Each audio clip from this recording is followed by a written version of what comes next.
Hey guys, what's up? ScotchDuck here once again. Right, now at the time I'm making this video, I made a little video on Nintendo's E3 Direct thingy, and I sort of coupled it together with Square Enix's one, okay? I probably will upload that, but at the same time I'm just feeling lazy about it. But this is a video I really wanted to come out and to say, you know. In amongst all the Shenmue 3 hype, there is something very important I forgot to talk about. Actually, before I get into that, can I just say, I still haven't backed Shenmue 3. I think it's past $3 million now and I've still not backed it. Kickstarter won't accept my card, okay? My card is fine, okay? I use it every day. I'm paying my bills with it, okay? I can't back a single thing on Kickstarter, but all my friends who I talk to who've also backed Shenmue, they can back it. Kickstarter, why you no accept my card, right?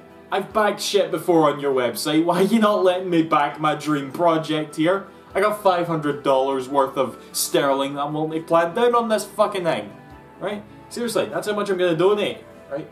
I want all those toy capsules, bitch. Anyway, that's besides the point.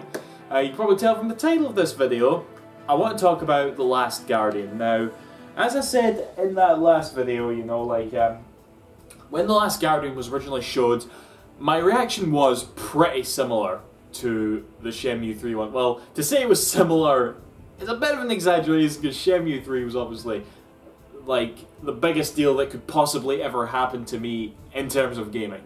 You know, no exaggeration there whatsoever. But Last Guardian meant so much to me as well. You know, I freaked out when I saw it. It was the very first thing that Sony announced, you know. Because a lot of you will probably know, you know, Ico and Shadow of the Colossus, more so Ico than Shadow of the Colossus, really, they both mean so much to me. You know, I'm kind of in that, like, rare camp of people that actually prefer Ico. You know, I just prefer the experience and the sort of feels that Ico gives, you know. It just sort of like speaks more to me than Shadow of the Colossus, you know. Shadow of the Colossus is probably technically a better game, and it's definitely the more popular of the two. But it's a really depressing game, you know. Whereas Ico is actually very uplifting, you know, with its like sense of companionship and, you know, a nice little theme of sticking together in the worst of circumstances. Whereas friggin' Shadow of the Colossus is pretty much just a story of angst and like getting rid of that angst about your dead loved one by well, okay, it's not like that, right? I get the themes of Shadow of the Colossus. You don't have to educate me, I assure you. I know both of these games extremely well, okay? And I still love it, I really do. I just prefer Ico a bit more.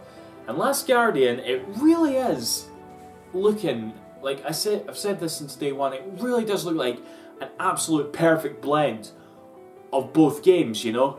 It's got that companionship of Ico, which I love, but it seems to be maintaining that sort of like positive nature of it as well, you know? That feeling of, like, you know, you'll get just like a moment, watching the demo, you know, you get that little moment of the kid, you know, petting the little dog thing. I don't know what to properly call it. We'll call it the Guardian, okay? We don't know if the thing is the Guardian or the boy is the Guardian, but we'll call the thing the Guardian, because he is guarding the boy, pretty much. And, you know, you get, like, that, just them petting the Guardian, or all that, you know. And, yeah, you know you're going to have some real emotional moments there, you know. But it's also got that, like, theme of large entities from Shadow of the Colossus. And, you know, there was bits in the demo where the boy is clinging to the Guardian, climbing up it, and you're just like, that's fucking Shadow of the Colossus. You're not, like, getting to his weak point or that, but the element is definitely there, you know. But yeah, I've watched that demo a lot now. Again, my hype really, really got underlined by the Shenmue 3 announcement. But this was definitely the second biggest thing for me, you know.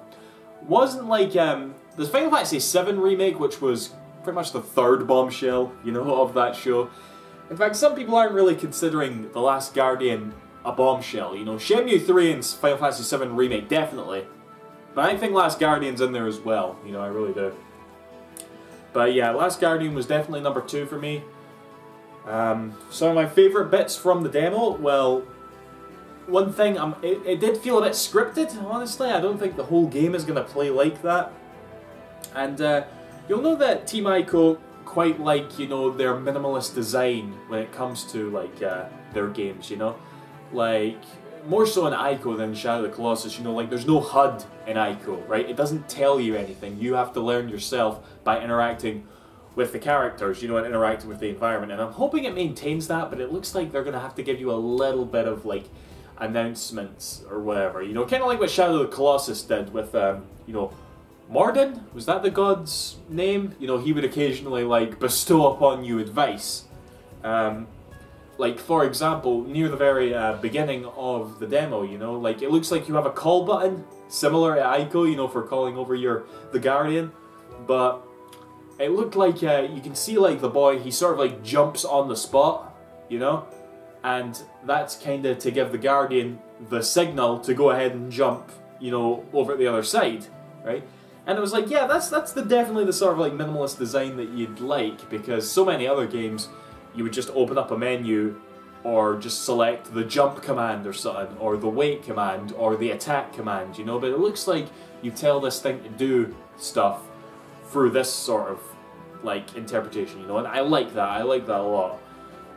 You know, and obviously, in the beginning as well, the kid jumps, and the Guardian, like, bites his head off, you know, like, it looked like that in the second Last Guardian trailer we ever got, which was Tokyo Game Show 2010, I believe, you know? You're gonna get a lot of the Guardian, like, just holding up the kids' clays like that and carrying them that way, but it looks like he's he's biting his head off, it really does, you know? You just look at it and for a moment you're like, okay. It really does. But yeah, as the demo goes on, I'm just giving you, like, a walkthrough of this demo, you know? I've just watched that many times, and I'm too lazy to probably put the gameplay up here. But, you know, as they're going across that boardway, it looks like the Guardian is scared of, like, this sort of big object, you know? It looks like a big purple fan thing, really. And the kid actually has to push it away in order to get the Guardian to actually move. But pushing it away causes, like, the structure that he is on to break, you know? And then my favourite bit of the demo actually comes up, where the kid, on the crumbling, like, pillar that he's standing on, you've got the Guardian, like, on the other structure, which is still stable, and, you know, because it happened earlier, you sort of get the idea, okay, we gotta jump, and the Guardian will catch us, in his mouth, you know?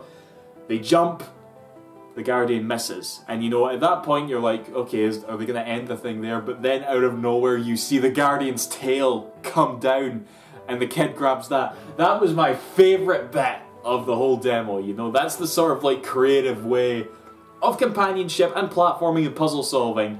Well, it wasn't really puzzle solving, they just sort of put it in your face like that, but you get what I mean. It's moments like that that really make these games shine for me, you know? It's like, oh, I cannot wait for this game. I really can't.